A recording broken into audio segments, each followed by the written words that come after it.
نبينا بشرى لنا بالمنى زرعنا وفهنا والدار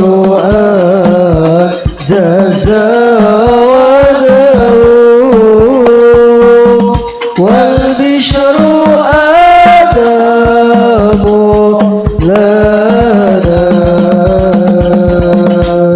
اللهم صل وسلم وبارك عليه وعلى آله. Terima kasih kami aturkan kepada grup Hadroh Asyauki. Bapak Ibu hadirin yang kami muliakan, kami mengajak Bapak Ibu hadirin untuk melihat kondisi di bawah Menara Al-Mustafa. Ini adalah saat-saat di mana Gus Baha beserta rombongan sudah sampai di halaman kampus Universitas Alma-Ata Yogyakarta. Dan sesaat lagi Bapak Ibu hadirin kita akan menyaksikan prosesi pemotongan pita.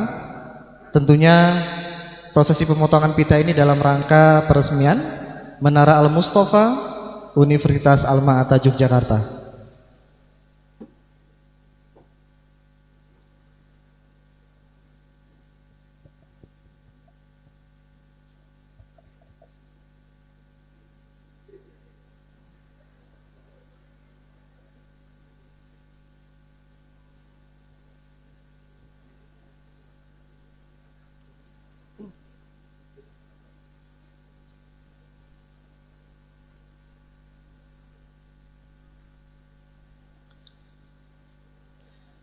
Tentunya nanti setelah prosesi pemotongan pita dilangsungkan, kita akan bersama-sama untuk mengikuti acara inti dari kegiatan peresmian Menara Al-Mustafa, peresmian auditorium Kiai Haji Hashim Asy'ari, dan tentunya kegiatan atau acara tasyakuran keluarga Bapak Kiai Haji Hamam Hadi MSSC di SPGK.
Waj'alna ya Allah ghanimin mu'afin min kulli bala'i wa nas'aluka ya Allah ya Allah ya hayyu ya qayyum al-afwa al-mu'afah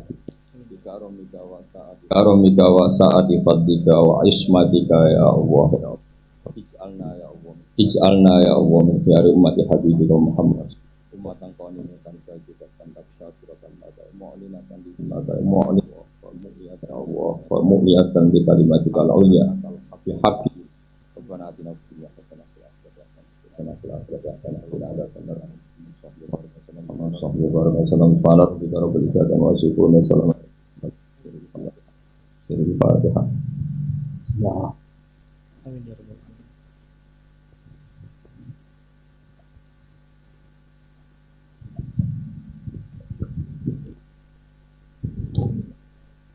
Baik Bapak Ibu hadirin, ini kita saksikan bersama-sama prosesi pemotongan pita yang mungkin akan dilangsungkan oleh Kiai Haji Ahmad Ba'udin Nursalim Beri tepuk tangan yang meriah Allahumma untuk sholli ala Muhammad.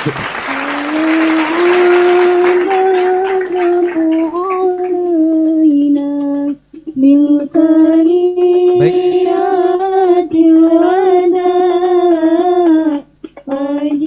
Bapak Rektor, Gus Baha dan rombongan saat ini sedang menuju lantai 9 di mana tempat ini di auditorium Kiai Haji Hashim Asy'ari yang sesaat lagi akan kita resmikan.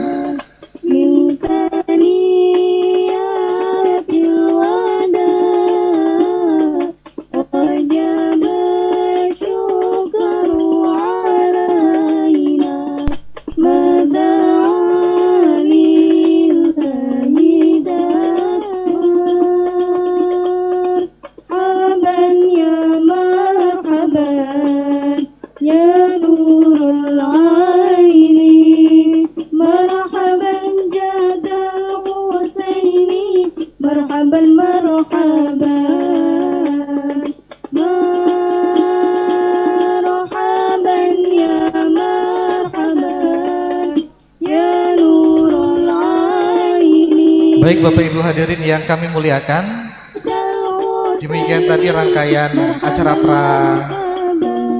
peresmian Menara Al-Mustafa. Dan Assalamualaikum warahmatullahi wabarakatuh.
Wassalamu ala asyrofil mursalin Sayyidina Maulana Muhammadin wa ala alihi wa sahbihi asmain, amma ba'du.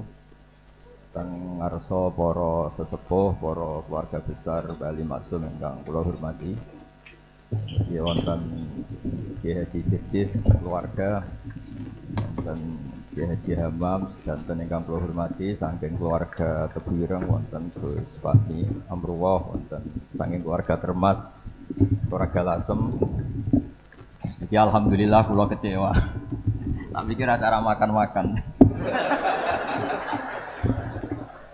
Nggih, mugi-mugi kecewa kula nu dadosaken keramat kula. Syarat kiai itu dikecewakno. Terus kula nu terkenal nek diundang wangel. Siji nggih menawa ora disombong, duka ora disopan mboten ngerti. Nek jare sing ngundang nu sombong, nek jare pangeran insyaallah sopan. Mergo pidato terus ngandani wong ora sopan. Nek jare sing ngundang ngotot ae, nek ora teko sing ora sopan. Nah ini perspektif niku kalau utarakan kersane sing monis kula boten sopan tobat. Gene iki rilek mawon. Kula secara struktur keluarga manggil Bu Ida niku bulik karena kula niku generasi Mbak Aziz, Mbak Maimunah, gak ada putra namanya Mbak Idrus. Mbak Idrus juga ada putra Mbah kula Fatimah ibu kula. Kula generasi ke-6. Menawi keluarga kerapyak misalnya Bu Ida, Mbah Ali Maksum, Mbah Nuriyah, terus Mbah Mas Furiyah, terus Mbah Abdul Aziz. Tapi buyut kula niku mbarep. Dados kula memang secara emosional dekat sekali sama keluarga Lasem. Cuma istilahnya kula keceluk Bani Umar. Sing teng mriki wonten Mbak Fatma niku garwanipun. Sakjane kula ngundang Zaki nggih Zaki ngoten mawon. Sampai berhubung garwa Mbak kula terus kula terpaksa ngundang Mas Zaki. Nggih radi kriminal niku secara struktur keluarga niku. Maksudnya manggil Mas yang pernah adik ngerabi Mbak. Tapi ini bukan penting lah. Kalau tak cerita sedikit tentang, tidak tahu saya terjemahnya tip itu ilmu kedokteran apa ilmu kesehatan saya juga tidak tahu. Tapi ketika Pak Imam rawuh tenggen kula sukani kitab Al-Qanun fit Tib karanganipun Ibnu Sina. Di antara yang didhawuhna Imam Syafi'i radhiyallahu anhu itu ngendikan al ilmu ilmani. Ilmu itu ada dua, ada ilmu fikih wa ilmu tib. Ilmu kesehatan. Kemarin kula alhamdulillah nderekaken Gus Zofur pas wisuda wonten Pak Imam Taufik, Profesor Imam Taufik. Kula niku sering cerita secara keilmuan. Ilmu kesehatan itu penting. Misalnya ada orang belajar sabar lewat referensi kayak hikam, kayak ikhya. Ya. Tapi makanannya itu pemicu emosi. Kalau guyon mbek Gus Zofur iku mandindi kira-kira. Jadi belajar itu sabar, wajib sabar. Tapi yang dimakan itu yang memicu emosi. Belajarnya tentang kesehatan berpikir, tapi nyabu. Artinya makanan itu punya pengaruh penting dalam sistem tubuh kita. Orang mabuk ya karena makanan, orang gampang emosi ya karena makanan. Makanya Imam Syafi'i di sini ngendikan ilmu fikih wa ilmu tib. Orang punya kemampuan rasionalitas itu kalau otaknya normal.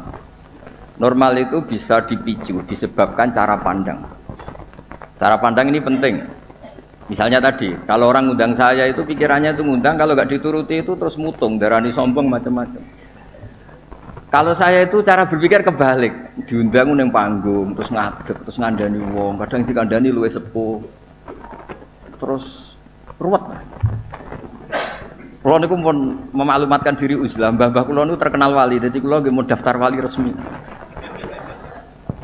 Jadi kulo niku sering niki cerita mawon kulo mungkin tidak sampai 20 menit, selain mungkin mboten mampu nggih, memang nggak boleh lama-lama. Haram. Kulo nu sering sinau, alhamdulillah sinau Ihya Ki Hatam. Karena mun dipameri wau Pak Hamam, ben kecelok putra mantu Bali Maksum yo cerita al macam-macam ben ketok pinter. Tapi ternyata dendam mbek mertuane dicurigai Muhammadiyah terus dendam nganti saiki. Nggih alhamdulillah niki Bu Ida boleh kula niki jenengan ndek bojo sing ra dipendendam. Saking dendame membuktikan nak ndekne ora Muhammadiyah. Sampai sesulit ini untuk menjawab kalau beliau tidak Muhammadiyah. Mugi-mugi roh Mbak Maksum menerima bahwa menantunya ini benar-benar tidak Muhammadiyah. Padahal andekan Muhammadiyah itu juga gak masalah kan dengan makna lughat. Muhammadiyah itu umatnya Kanjeng Nabi Muhammad sallallahu alaihi wasallam. Jadi Muhammadiyah itu bisa nama ormas, bisa nama umatnya Rasulullah sallallahu alaihi wasallam. Dulu Mbah Maksum ini cerita, Mbah Maksum dari sekian wasiat paling populer di keluarga Mbah Maksum itu, kowe kudu belo NU, tapi ora usah ngelek-ngelek Muhammadiyah. Itu masyhur, itu terdokumen di antara wasiatnya Mbah Maksum. Dan alhamdulillah saya tadi diderekno cucu Mbah Abbas, Kolonel Nafis itu cucu Mbah Abbas. Selama kebetulan ketemu Gus Fahmi Amruwah ini, dulu ceritanya Mbah Hasyim itu dalam ancaman macam-macam lah, namanya zaman perang.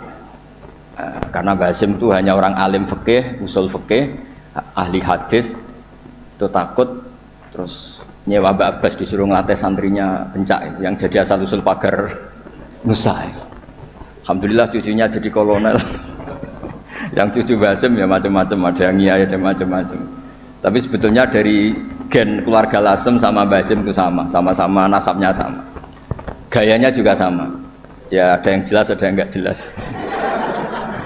Tapi saya ingin bela yang tidak jelas karena ini kan kampus ya, jelas aturannya jelas. Saya itu sering ditanya, saya sering ditawarin Gus mau jadi dokter honoris causa di kampus ini. Enggak kata saya. Kenapa? Nara di duit ora pantes, dokter ora di duit. Jadi enak Gus nonton ngopi ge pantes, ora jelas ge pantes, kafe pantes. Tapi dari ketidakjelasan itu menjadi jelas. Kalau semuanya itu sistem kampus, itu nanti orang mau belajar tema fikih tertentu misalnya kalau di fikih harus nunggu semester berapa baru ada pelajaran itu. Masa mau belajar khed daftar dulu sampai mata kuliah berapa baru dapat pelajaran khed. Itu bisa tutup Islam kalau semuanya tertib itu. Tapi baru kayak kiai gak jelas kayak saya itu di jalan ketemu orang tanya, Gus, badhe sowan apa? Ketemu saya di pasar. Saya hobi sering ke pasar. Bukan karena nganggur ya memang seneng. Saya tuh senang di pasar itu sederhana. Kalau ada ibu-ibu awam tak belajari 10.000 senang alhamdulillah. kok pinter jenengan, saya ini kiai besar, jadi kalau muni alhamdulillah ngenteni untuk duit 10 juta, ini yang nggak pernah ngaji untuk duit 10.000 sisa syukur. Jadi tak anggap itu bentuk kekalahan saya. Jadi kalau nang pasar itu bentuk tawaduk kula. Ini mboten ngajari terus kiai-kiai teng pasar nggih mboten, iki cerita mawon. Cerita istihad kula. Terus saya bilang, mboten usah di sini saja. Terus tanya, anak saya itu istikhadah, Gus, keluar darah gini-gini, sholatnya gimana? Tak jawab saat itu juga. Ada kiai yang negur itu tidak sopan, Gus, tanya kok tidak sowan itu. Nak sowan malah ra sopan, siji ganggu aku pas istirahat. Nomor loro cah dalemku ribet gawe teh ngene-ngene. Mergo cah dalemku ya agak kacau. Habis bikin teh ada tamu lagi, mau kok gak menisan karena terus harus bikin teh lagi. Saya itu sudah survei di semua cah dalam kiai itu ternyata ngeluh kalau kiainya tamunya banyak. Jadi dulu ketika saya masih nerima tamu, 2 tahun kiai wafat itu saya masih nerima tamu. Itu kalau ada tamu, kangkang resik-resik ada tamu lagi. Waduh, gak menisan mau, maksudnya koda jadi. Nggak, ini cerita saja, bukan nyindir para tamu ndak, tapi ini supaya dimengerti bahwa kehadiran mereka itu gak dikehendaki candalem. Nah ini kan lembaga ilmiah, ini kan diskusi, ini ada Mas Imam Taufik tukang diskusi di semua. Jadi nah ini yang tertib ya monggo, yang nggak tertib ya, karena barokahnya nggak tertib itu misalnya semua orang soleh di masjid, kalau ada orang kecelakaan yang nolong ya orang-orang yang di jalan, itu orang-orang nggak tertib, tapi itu efektif. Itu ada orang tersesat yang nolong mereka, kecelakaan mereka, ada orang jampret yang nolong mereka. Jadi umat Islam itu di mana saja itu baik, yang jalur kampus dia baik, yang jalur nggak tertib kayak saya juga baik. Dan dari dulu saya tuh yakin suatu saat saya tetap keramat dengan cara saya seperti ini.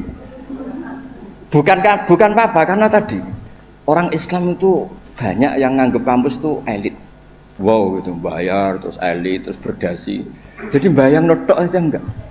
Kalau cerita Pak Imam Taufik pertama kuliah itu sudah bayangkan di wisuda, kata beliau pas di sana pertama masuk itu sudah bayangkan di wisuda. Kalau di pondok kan enggak. Wong Islam talukan mondok, sekian ini ra jelas, padha ra jelas santai. Dijak jagungan, mau ditakoki kowe candi le. Ngapak, yang ngapak-ngapak santai. Ya pokoknya enggak jelas. Tapi dari cerita enggak jelas itu saya punya argumentasi ilmiah. Yang milih jalur ini, saya kan enggak perlu cerita yang jelas-jelas tadi beliau sudah promosi sampai sebegitu hebatnya. Hebat, betul. Soalnya top lah. Cara tahadus bin Emah itu top. Enggak tahu tahadus apa sponsor, enggak tahu. Tergantung niat itu. Saya juga nanti insya Allah hormat keluarga Gus Asim di keluarga Genawawi baca hikam. Memang saya ini mohon maaf, saya itu susah diundang. Bukan apa-apa, memang saya punya bapak namanya Ki Nur Salim, itu punya abah namanya Mbak Nur Sam, itu nggak pernah keluar rumah. Jadi saya punya sanad gen keluarga yang suka di dalam. Jadi saya ini bapaknya bapak saya itu nggak pernah keluar dari rumah, itu terkenal sekali. Dan ya beliau juga dari gen-gen yang suka tirakat. Saya jarang cerita itu karena beliau itu puasa mulai dulu sampai wafat. Jadi saya jarang cerita karena takut. Lah jenengan kok mboten ngoten Gus. Makanya saya lebih sentuh cerita gen dari ibu karena keluarga Lasem itu rileks, ngopi-ngopi, cangkruk, semuanya santai. Ya alhamdulillah kok punya sanad begitu.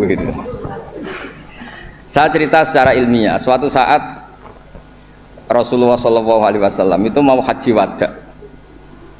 Haji wada dipapak sama Imro'atun bin Khosam. Yang diceritakan di situ tuh sangat besar ya. Imro'atun bin Khosam itu cantik sekali. Nabi murdifun Fadl bin Abbas, Al-Fadl bin Abbas. Fadl karena ganteng ya melihat perempuan tadi. Perempuan ini karena Fadl ganteng ya dilihat. Sama-sama melihat. Yang satu melihat orang cantik, yang satu melihat orang ganteng. Masyhur terus. Fasarrafa Rasulullah wajal Fadl. Wajahnya Fadl dipalingkan sama Nabi. Kemudian Imro'atun bin Khosam tadi tanya. Saat itu juga di perjalanan. Nabi masih di atas unta. Ya Rasulullah, ya ini karena tadi Pak Hamam cerita alimnya tentang sorob nahu, ya saya cerita hafalan saya. Bahwa bapak saya punya anak saya itu tidak salah, bapak saya punya cucu saya itu tidak salah. Beliau kan ya cerita gitu. Dua anak ini ora rugi, so profesor, so dadi mantune Bali, so kondang terus sampai gedungnya di atas UMZ gitu. Tidak tahu. Ini orang pinter kok pakai ukuran fisik, tidak tahu. Kalau gedung itu kan fisik, tidak tahu cara berpikir gimana, tidak tahu. Karena saya ini alam rohani, ukurannya di kelas men kewalian, jadi itu kan nggak kelihatan. Jadi Nggak tahu di klasmen berapa, nggak tahu.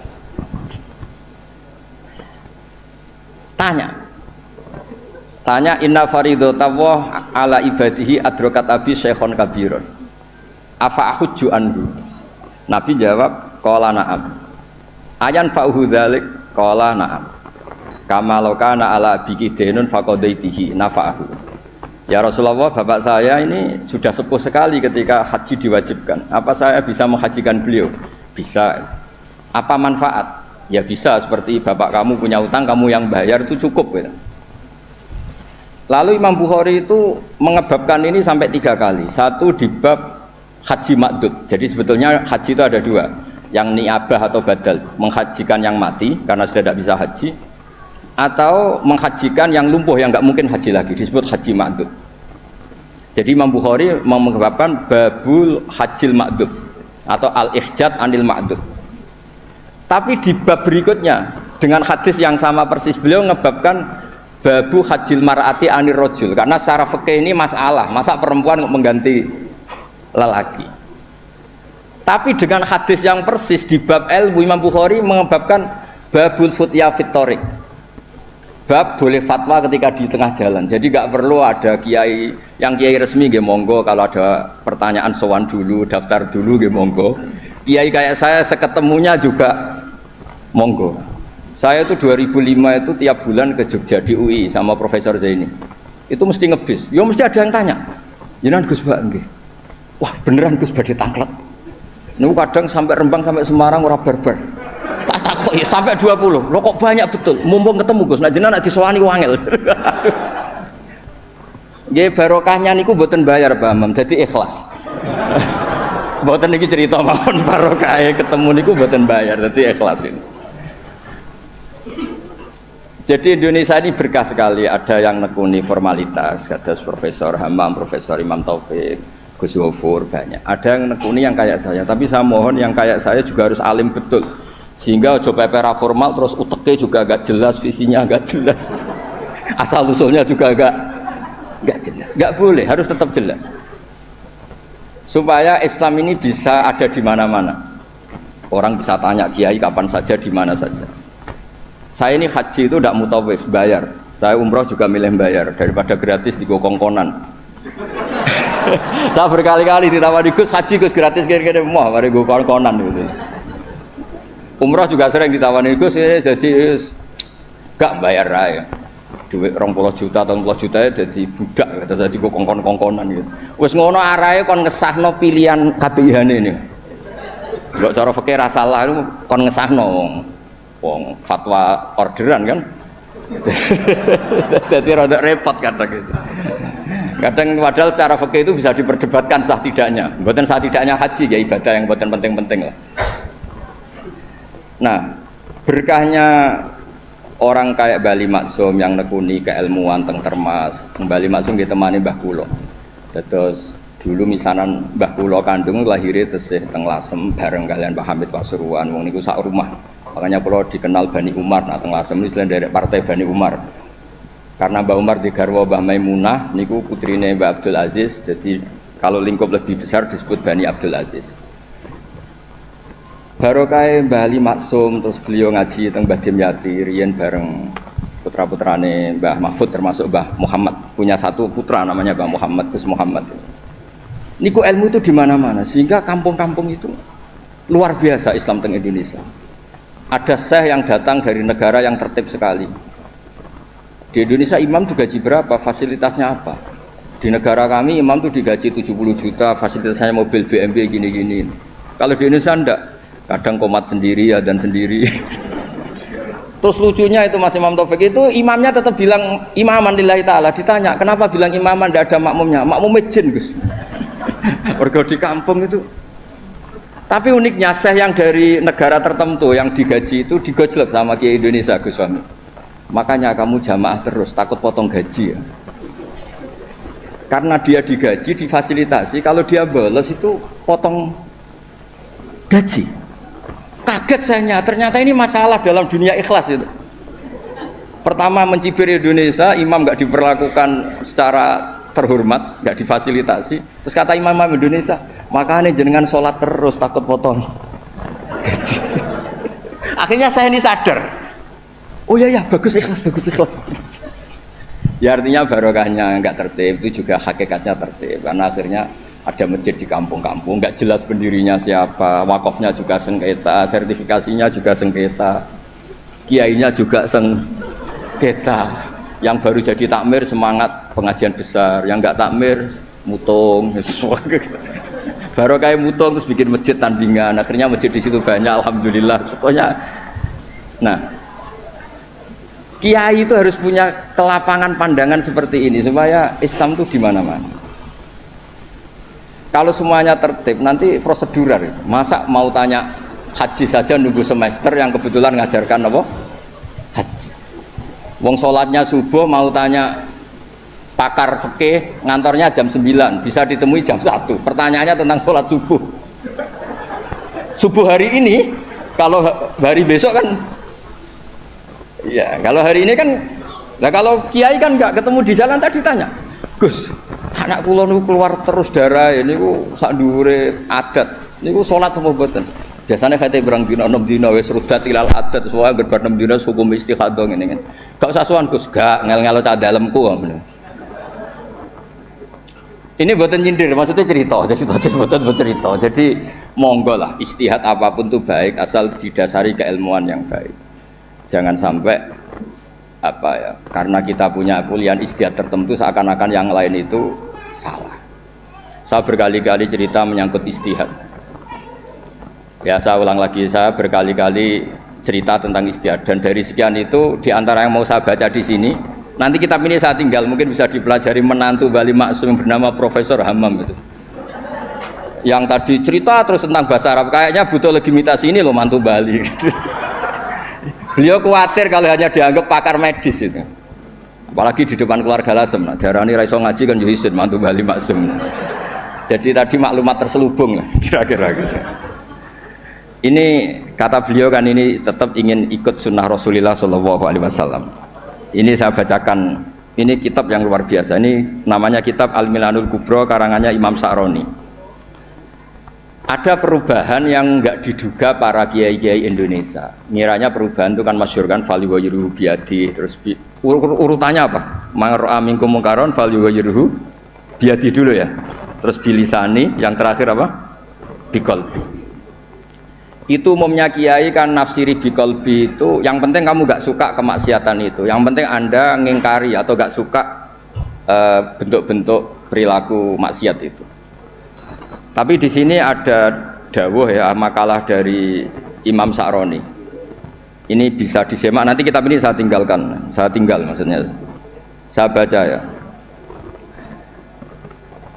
Ketika watahhiruhu bil qalbi likullil arifin alladzina ghalaba alaihim syuhudu ikhtiqarihim nufusahum ayyakunu nahina li ghairihim. Fayatawajjahu ahaduhum bil qalbihi ila Allah azza wa jalla fi tahyiri dzalikal munkar fayakufu dzalimu an dzulmihi wa syaribul khamri an syurbihi fahadha huwa tahyiru haqiqatan. Jadi kalau menurut pakar ilmu hakikat fal yughayyiru bi qalbi itu Pak Hammam punya hubungan munajat dengan Allah, nak dikandani ra kenek tak madhep aku ning pangeran. Umat didongakno, dongane jenengan mandi terus semua orang itu baik. Jadi biqalbi itu menurut saya teori ini lebih masuk akal. Kalau biadihi itu aksi nyata melakukan perubahan bil lisan, harusnya bil qalbi juga aksi nyata melibatkan kolbu untuk melakukan perubahan, yaitu munajat dipakai doa. Dan itu yang dilakukan para wali-wali ketika anak nakal itu mesti nak ngandani bapake, ya coba kandani tok tirakati le. Dongakno tirakati. Orang ngandani nabok ra kasil, ngomel ra kasil, wis ora urusan. Ndak begitu maknanya biqalbi itu gitu. Jadi biqalbi itu tawajjuh sama Allah Ta'ala biqalbi, mendoakan yang sedang nakal supaya apa? Tobat. Jadi ini bentuk penghormatan kula kalian Bu Ida pernah boleh kula di struktur keluarga Lasem semua Bani Bali Maksum supaya ngikutilah bahwa kita ini tidak cukup untuk fisik kita ngelayani umatnya Rasulullah. Saya sering cerita ke orang-orang, nah aku jadi kiai apian hormat tamu mangan enak, mungkin gajaran hormat tamu itu 10, tapi ngel-ngelo cah dalem Apa mana nak nyentak cepet nang mateng. Goblok masake gak enak. Jadi hormati untuk poin 10, ngamuke untuk dosa 10. Kira-kira 50-50 lah kira-kira gitu. Kula lho niki madzhab kula, sampean ndak harus ikut saya. Tapi tolong didengar. Tidak harus ikut tapi tolong didengar. Supaya seimbang. Nah, fatwa yang engkar bil qalbi itu memang buhdul mungkar itu wajib. Jadi teori yang terkenal, saya ulang lagi, teori yang terkenal, melihat kemungkaran kita berubah biadi, nggak bisa, bilisan nggak bisa. Bil qalbi itu yang penting kamu buhdul mungkar, karena hubul mungkar nggak mungkin, nggak taat. Membenci mungkar itu taat, mencintai mungkar itu maksiat. Jika orang fikih juga nggak salah ketika bilang bil qalbi itu yang penting kamu anti kemungkaran, kamu benci kemungkaran. Oke, itu benar secara fikih. Tapi secara ilmu hakikat itu masalah. Masalahnya begini. Biadihi itu ikhtiar untuk bikin perubahan. Nah, bilisanihi juga ikhtiar untuk bikin perubahan. Ya harusnya biqalbi juga ikhtiar qalbu untuk bikin perubahan. Caranya apa? Tawajjuh ila Allah dengan berdoa. Nggih, paham nggih, clear ya? Mun wae jenengan mantu bali maksum tenan pun kula percaya. Wong iso cerita al ta'rif ya semacam-macam. Kula mau ngontak mandho. Ono wong iki.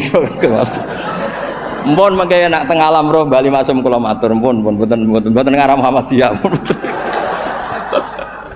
Masa untuk menjawab supaya gak dituduh Muhammadiyah sampai sesulit ini. Gawe menara nekakno putu Mbah Hasim terus untuk mengesahkan insya Allah Mbah Ali Maksum mboten tipikal tiang suudzon mun jenengan percaya. Terus niki ngapunten sanget teng pernah bapak kula niki wonten bumi Tuhan nggih mbah kula saking keluarga kajen. Kula niku nggih keluarga kajen, keluarga Lasem, nggih keluarga Tuban, bapak kula niku Tuban saking nggih keluarga ahli tirakat. Riyen bapak kula nggih ngaos badola, terus mbah kula kandung itu saya lahir teng Fakhriyah. Nggih kula niki dekat sekali lah sama keluarga Lasem. Terus mulai kecil saya disarang sama Gus Yofur.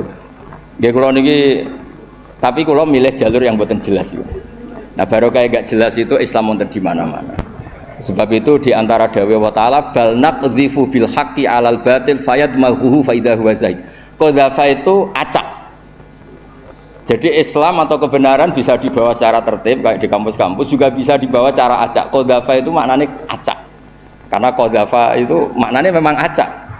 Sebab itu Imam Busiri nafsiri qadzafa di situ fadurru yazdadu husnan wa huwa muntazimun wa laysa yanqusu qadran ghairu muntazimin.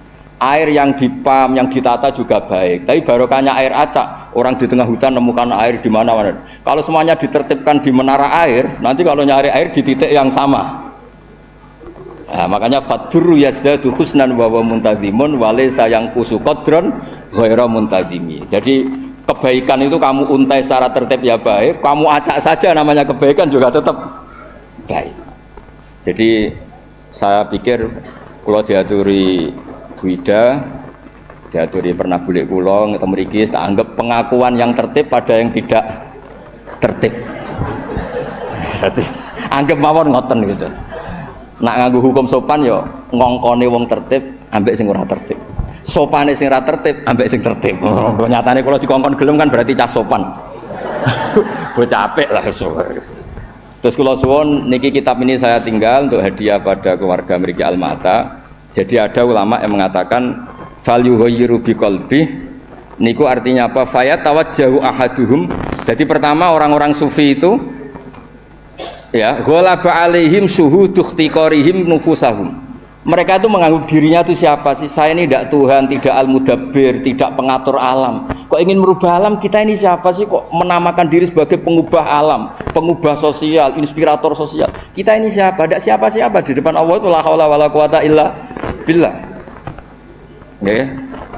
Maksudnya benjenengan mboten namen aku mbek sorop tak unggahno dadi makom hakikat. Mengke karena babanya Mbah Maksum nggih dugi Mbah Sambu. Mbah Ali Maksum nggih ibuke sang dugi Mbah Sambu. Nah Mbah Maksum dugi mriku Raja napa? Mahmud nggih. Nggih Sultan Mahmud. Jadi jenengan dadi mantune raja ya mantune wali. Mulane membela dirine sampai sak jam.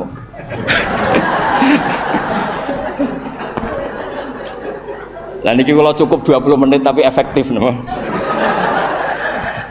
Jadi orang-orang sufi itu merasa dirinya ada siapa-siapa di depan la haula wala quwata illa billah. Terus ghalaba alaihim syuhudu ikhtiqarihim nufusahum ayyakunu nahina li ghairihim.